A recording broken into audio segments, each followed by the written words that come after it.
여러분 안녕하십니까. 지역 현장의 사례와 사람을 찾아가는 채널 더 로컬입니다. 저는 진행자 엄돌입니다.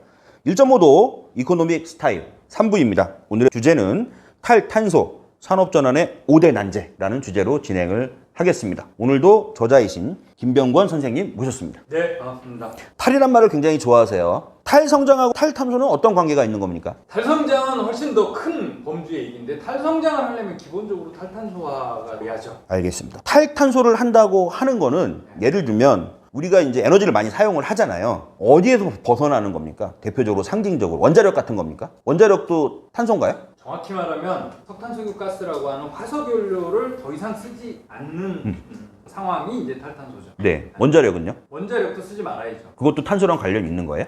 원자력은 다른 차원에서 쓰지 말아야 될 에너지 중에 하나입니다. 그러면 원자력도 쓰지 말자. 석유도 쓰지 말자. 석탄도 쓰지 말자. 그렇습니다. 가능합니까? 네. 현재 인류가 현재의 사회 상태를 유지하면서 네, 가능합니다. 다른 에너지로 네, 유지할 수 있습니까? 그렇습니다. 네. 뭘로 유지할 수 있죠? 재생에너지입니다. 재생에너지, 네, 태양광하고 풍력. 그거 가지고 가능해요? 네. 가능하면 진작에 전환이 일어났어야 되는 거예요. 왜냐하면 너무 쉽잖아요. 풍력하고 태양광은. 근데 이게 왜 도입이 안 되고 있는 거예요? 기존에 화석연료를 쓰면서 돈 벌던 사람들이 있으니까 그럼 그 사람들을 보고 돈을 벌지 말라고 하는 거 아닙니까? 네. 네, 그럼 안 하죠. 기득권이다? 그렇습니다. 알겠습니다. 아주 간명하시네요. 네. 태양광이나 풍력을 중심으로 한 재생에너지로 전환해야 된다. 이 주장을 하시는 거죠. 네, 이 책을 읽으면 그런 것들이 자세히 나와 있겠죠. 그렇습니다. 네. 현재 우리나라 한국 경제를 한번 살펴보면 이제 탄소 집약적이라는 말들을 많이 하는 것 같기는 합니다. 우리나라가 현재 경제 체제를 유지하기 위해서 탄소 집약적인 산업에서 벗어나면 우리 선진국으로 진입하는 이 경로에서 벗어날 수 있지 않을까요? 오히려 거꾸로 전 세계적으로 기후위기를 대응하기 위해서 지금 이제 탄소 집약적 산업에서 벗어나고 있는 거죠. 녹색 산업으로 가고 있는 거기 때문에 그게 세계적인 추세고 탄소 집약적인 산업에서 벗어나지 못하면 선진국이 되지 못하는 거죠. 거꾸로. 네, 알겠습니다. 이 얘기네요. 한국이 글로벌 경쟁에서 뒤처지지 않기 위해서는 탈탄소 해야 한다. 네. 네. 뒤처지지 않기 위해서라도. 네. 뒤처지지 않기 위해서라도 네, 그렇습니다. 탈탄소 전략을 채택해야 된다. 그렇습니다. 알겠습니다. 그러면 탈탄소 산업 전환을 하기 위해서는 여러 가지 장애물들이 있을 거예요. 그렇습니다. 그리고 이제 여기에 제목을 보면 5대 난제라고 되어 있습니다. 5대 난제가 뭐예요? 뭐 이를테면 이런 겁니다. 그러니까 한국 같은 경우는 첫째로는 이제 핵이냐 재생에너지냐를 가지고 아직까지 국가가 합의를 못 하고 있지 않습니까? 네. 정부는 핵 쪽으로 가겠다 이런 건데 이 문제를 빨리 교통 정리를 해서 특히 재생에너지 무기를 실어야 되는데 그러지 못하고 있습니다. 네. 한국은 현재 태양광과 풍력 합치면 한 5% 조금 넘는 수준이고 전 세계적으로 이미 이제 두 자릿수가 넘어가고 있는 상황. 굉장히 뒤쳐져요. 두 번째는 한국의 산업 구조가 제조업이 세다고 하는 건 알려져 있는데 그 제조업도 대부분 탄소 집약적인 산업들입니다. 그래서 거기서 벗어나야 돼요. 지금 과제가 있는 거고요. 우리나라 제조업하면 안 된다는 얘기예요? 그렇지 않습니다. 그러니까 지금 제조업을 했기 때문에 21세기 와서 그나마 우리가 이제 반도체 기반이라든가 자동차 기반 이런 것들이 있기 때문에 지금 이만큼이나 큰 소리 치면서 국제 무대에서 움직이는 거 아닐까? 공급망 사슬 중에 굉장히 중요한 걸 차지하고 있기 때문에. 근데 앞으로는 이 제조업의 무게가 빨리 탈탄소화를 하지 않으면 지금까지는 강점이 됐는데 오히려 이제 부담이 될 수 있다는. 알겠습니다. 그러면 태양광과 핵발전의 대립 여기서 아직 우리 벗어나지 못하고 있어요. 그렇습니다. 왔다 갔다 하고 있습니다. 네. 그 다음에 탄소 집약적인 제조업 네. 여기서 벗어나야 되는데 못하고 있다. 네. 난제 2개 나왔습니다. 세 번째 난제는 뭡니까? 또 하나는 한국이 지금 뭔가를 벗어나면 뭘로 들어가야 되는 거 아닙니까? 그죠? 네. 뭔가를 벗어나면 들어가야 되는데 벗어나서 들어가야 될 곳은 녹색 산업뿐이에요. 근데 녹색 산업이라고 하는 게 아직까지는 이제 막 새로 생기는 산업이고 그러니까 시장도 아직 덜 성숙돼 있다 보니까 이게 시장이 새로 생기려면 처음에 국가가 그 환경을 조성해 줘야 됩니다. 그래서 지금 전 세계가 녹색 산업 정책을 쓰고 있고 그 녹색 산업 정책 경쟁을 하고 있는데 그 중에 대표적인 게 이제 미국의 인플레이션 감축법이라고 해서 우리가 흔히 이제 신문에서 보는 IRA이지 않습니까? 이거 지금 막 한다고 난리가 났고 중국은 뭐 오래전부터 녹색 산업 정책을 해왔고 유럽도 최근에 하고 있는데 우리는 지금 산업 정책이라고 할 만한 게 별로 없고 더더구나 이제 녹색 산업 정책을 적극적으로 하는 건 없고 주로는 이제 방산, 그다음에 핵산업 이런 쪽 조금 지원하는 것밖에 없습니다. 그러면 녹색 산업 정책이 커지기가 어려운 거죠. 국가의 경제정책 부재네. 그렇습니다. 방향성 부재. 네, 알겠습니다. 세 번째 난제까지 나왔고요. 네 번째 난제는 뭘까요? 또 하나는 뭐냐면 약간 산업정책이라고 보기는 어려운데 약간 엉뚱한 곳으로 튀고 있는 정책 중에 하나가 한국의 되게 특이한 정책이 수소정책. 수소. 예, 한국의 수소경제는 뭐 지방정부 돌아다니다 보면 많이 발견돼요. 예, 네. 엄청나게 발견이 되는데 그걸 녹색산업정책이라고 생각하면서 열심히 지금 막 퍼뜨리고 있는. 아닙니까? 아닙니다. 예. 아, 수소가 왜요? 예. 수소 널린 게 수소잖아요. 뭐 있습니까? 전혀 없습니다. 여러분들 이 혼돈하면 안 되는 게 말씀하신 대로 수소는 우주에서 가장 흔한 원소다 이렇게 알려져 있습니다. 그거는 맞는데 우주에서 가장 흔한 원소인 건 맞는데 수소는 단독으로 자연에서 존재하지 않습니다. 그냥 수소만 존재하는 경우는 없습니다.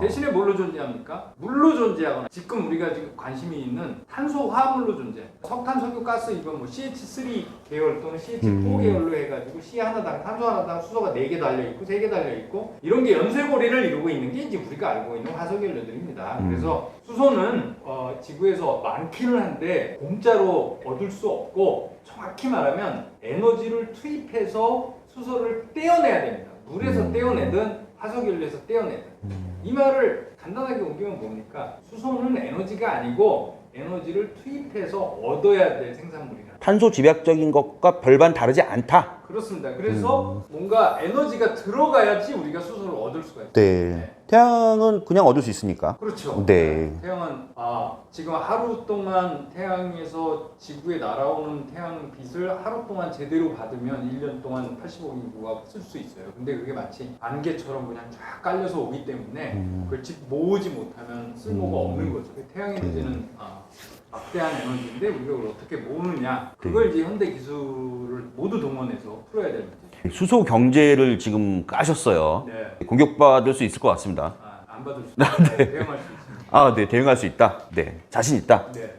알겠습니다. 그래서 놀랍네요. 수소 경제는 제가 몰랐던 부분이었습니다. 마지막 난제는 뭡니까? 마지막 난제가 앞으로 제일 큰 난제가 될 확률이 매우 높다라는 건데 이제 여러분들 엄청나게 관심을 많이 갖는 인공지능입니다. 최근에 인공지능이 폭발적으로 늘어나고 있죠. 지금 생명 인공지능 가지고 유수의 IT 회사들이 경쟁을 하면서 지금 데이터 센터 증설이 폭발적으로 늘어나고 있지 않습니까?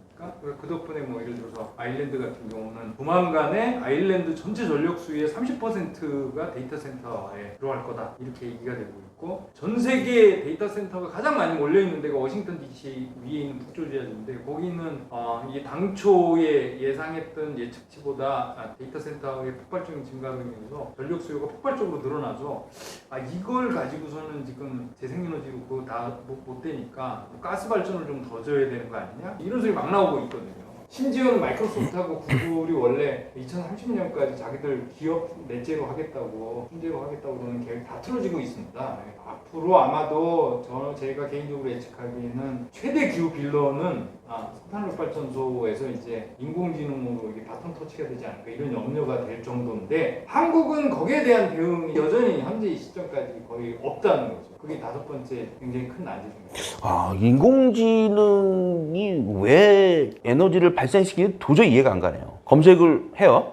옛날에는 0.3Wc의 에너지를 소비했다면 지금 생성형 인공지능 같은 방식으로 하면 2.9Wc? 10배 정도 더 소비한다. 컴퓨터가 뭘 그렇게 소비할 일이 있습니까? 지금 생성형 인공지능들이 옛날에 비해서 여러분들에게 좀 더 똑똑하게 보이는 이유는 그게 사전에 학습을 했기 때문이잖아요. 학습을 하려면 데이터를 처리를 해야 되는 막대한 데이터를 프로세싱을 해야 된단 말입니다. CPU 같은 걸 계속 돌려야 되는 거잖아요. 근데 그게 노트북 CPU 돌리는 수준이 아니고 노트북 CPU에 1000대, 10,000대, 10만 대가량 되는 거를 동시에 돌려서 학습을 시키는 거나 비슷한 작업들을 백그라운드에서 한단 말이에요. 그렇게 학습이 돼야 이제 좀 똑똑해진 거죠. 그 똑똑해진 애한테 질문을 던지는 게 이제 챗GPT의 질문 같은 거란 말이에요. 그 학습은 매번 갱신되는 거죠. 네. 매번 돌리게 되는. 그래서 옛날하고 달리 지금은 챗GPT의 질문을 하게 되면 그렇게 매번 학습한 거를 가지고서 얘가 답을 해주고 또 그때 또 프로세싱을 해야 되기 때문에 컴퓨터가 뒤에서 막 돌아가는 거예요. 네. 그걸 감안해야 되는 거예요. 네. 그래서 제가 많은 분들한테 농담 아니고 진담으로 제발 저기 챗GPT한테 기후위기 어떻게 해결하면 되냐고 물어보지 말라고 그 질문을 하는 순간 챗GPT는 기후위기를 심화시키고 있는 거거든요. 그 질문에 답을 하기 위해서 뭔가 작동을 해야 됩니다. 네.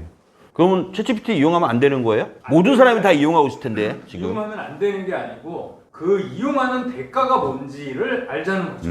그래서 최근에 이제 유럽 중심으로 해서 어떤 얘기들이 나오고 있냐면 이제 디지털 충분성이라고 해서 지금 우리가 디지털을 과소비하는 거 아니냐, 우리가 디지털을 무한히 소비하는 게 과연 맞는 거냐, 이게 지구 생태계에 해로운 측면들을 무시하고 있는 거 아니냐, 이제 이런 질문들이 나오면서 이른바 디지털 과소비 얘기가 나오고, 그러면 디지털 적정 소비라는 게 뭐냐, 이제 이런 문제들까지 나옵니다. 예를 들면 넷플릭스에 우리 많이 보지 않습니까? 넷플릭스의 해상도가 절반으로 줄기만 해도 그 에너지가 상당히 절약된다는 연구 보고들도 꽤 있단 말이죠. 이제 그 문제를 생각하지 않으면 안 되는 상황들이 오고요.